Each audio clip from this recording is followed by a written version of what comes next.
C'est une information de France Bleu. À Paris. Des affiches antisémites ont été retrouvées placardées dans la capitale et dans plusieurs villes d'Île-de-France. Depuis 10 jours, la mairie de Paris a donné des consignes à ses agents de nettoyage pour qu'ils soient vigilants et qu'ils fassent disparaître ces affiches qui proclament l'existence d'une mafia juive. Une quarantaine d'affiches ont déjà été retirées, Samuel Aslanov.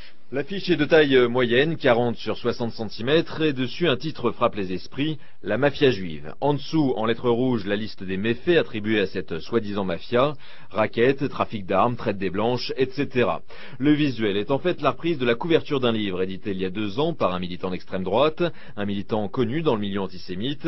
Il est d'ailleurs soupçonné d'avoir lui-même vendu ses affiches sur Internet, 30 € les 150. Depuis au moins 2 semaines, ces affiches sont apparues dans certaines rues de Paris, mais aussi à Levallois, Montrouge, Boulogne et Vanves. Samy Gozlan a été prévenu. Il est président du Bureau national de vigilance contre l'antisémitisme. Ce qui est nouveau, c'est d'abord le fait qu'aujourd'hui, on ose poser des affiches comme on les posait dans les années 40 pendant la guerre.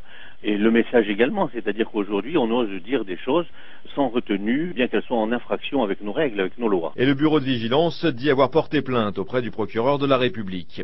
À Paris, Samuel Aslanov, France Bleu pour France Inter.